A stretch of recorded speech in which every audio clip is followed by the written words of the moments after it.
Lucas capítulo 15, a partir do verso 11, diz assim: Jesus continuou: um homem tinha 2 filhos. O mais novo disse ao seu pai: Pai, quero a minha parte da herança. Assim ele repartiu sua propriedade entre eles.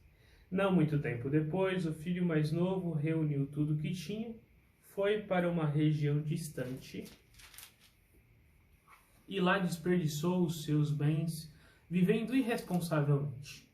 Depois de ter gasto tudo, houve uma grande fome em toda aquela região e ele começou a passar necessidade. Por isso, foi empregar-se com um dos cidadãos daquela região, que o mandou para o seu campo, a fim de cuidar de porcos. Ele desejava encher o estômago com as vagens de alfarrobeira que os porcos comiam, mas ninguém lhe dava nada. Caindo em si, ele disse: Quantos empregados de meu pai têm comida de sobra, e eu aqui morrendo de fome? Eu me porei a caminho e voltarei para o meu pai, e lhe direi: Pai, pequei contra o céu e contra ti. Não sou mais digno de ser chamado teu filho. Trata-me como um dos teus empregados. A seguir, levantou-se e foi para o seu pai. Estando ainda longe, seu pai o viu e, cheio de compaixão, correu para o seu filho, abraçou e beijou. O filho lhe disse: Pai, pequei contra o céu e contra ti. Não sou mais digno de ser chamado teu filho. Mas o pai disse aos seus servos: Depressa, tragam a melhor roupa e vistam nele. Coloquem um anel em seu dedo e calçado em seus pés. Tragam um novilho gordo e matem-no. Vamos fazer uma festa, alegrar-nos. Pois este é o meu filho, estava morto e voltou à vida, estava perdido e foi achado. Começaram a festejar o seu regresso. Enquanto isso, o filho mais velho estava no campo. Quando se aproximou da casa, ouviu música e dança. Então chamou um dos servos e perguntou-lhe o que estava acontecendo. Este lhe respondeu: Seu irmão mais novo voltou. E seu pai matou o novilho gordo, porque o recebeu de volta são e salvo. O filho mais velho encheu-se de ira e não quis entrar. Então seu pai saiu e insistiu com ele. Mas ele respondeu ao seu pai: Olha, todos estes anos tenho trabalhado como um escravo ao teu serviço e nunca desobedeci às tuas ordens. Mas tu nunca me deste nenhum cabrito para eu festejar com os meus amigos. Mas quando volta para casa esse teu filho, que esbanjou os teus bens com as prostitutas, matas um novilho gordo para ele. Disse o pai: Meu filho, você está sempre comigo e tudo o que tenho é seu. Mas nós tínhamos que celebrar a volta deste seu irmão e alegrar-nos, porque ele estava morto e voltou à vida, estava perdido e foi achado. Aqui uma parábola muito conhecida e a terceira daquele grupo de parábolas que envolvem a ovelha perdida, a moeda perdida e agora o filho perdido, que foi juntado intencionalmente por Lucas. Na parábola do filho perdido, com algumas ênfases um pouco diferentes das outras, ele conta a história de 2 irmãos. O mais novo, ele pede parte da herança. Alguns dias depois que recebe, ele vai à cidade, esbanja, gasta tudo em um período de fome, passa necessidade, chega ao seu limite, desejando comer comida que era dada aos porcos, cai em si, se arrepende, percebe o seu erro e diz: Vou voltar para casa assumindo as consequências das minhas ações, não mereço mais a posição de filho.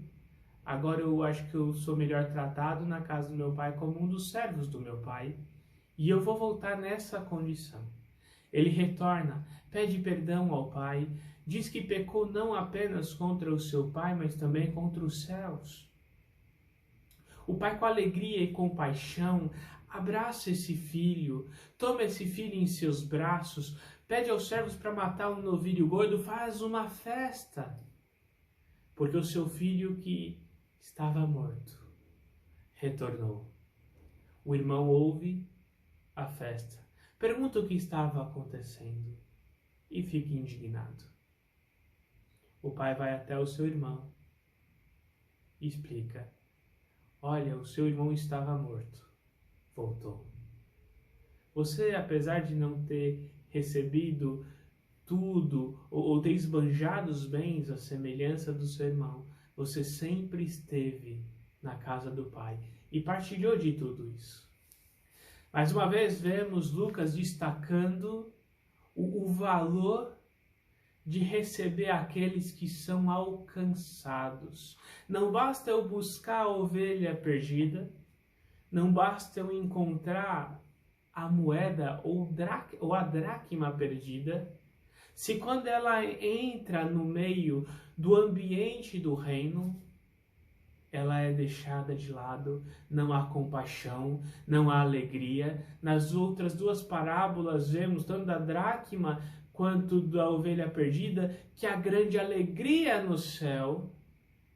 E o pai da parábola representa aqui Deus. Ele também se alegra quando o filho retorna à sua casa, mas muitas vezes nós fazemos o papel nessa parábola do irmão mais velho. O irmão que não se alegra com o retorno do filho perdido, mas que fica com ciúme, porque ele, quem sabe, esteve na casa do pai, não esbanjou os bens, não gastou os bens, sempre viveu na casa do pai. E quando vê a alegria do pai ao receber o filho perdido, ele fica enciumado. Nós muitas vezes somos o filho mais novo, o filho mais velho da casa, que quando vem alguém perdido, nós não abraçamos, nós não nos alegramos. Nós estamos dizendo o seguinte: olha, eu estou aqui o tempo todo e eu nunca recebi nada, quando estamos na casa do Pai o tempo todo. Eu acho que o maior princípio dessa parábola, e não querendo me repetir os princípios que já foram ditos nas parábolas anteriores, eu acho que o maior valor que precisamos trazer para nós como igreja, como povo do reino hoje, é como tratamos no nosso meio aqueles que se arrependem.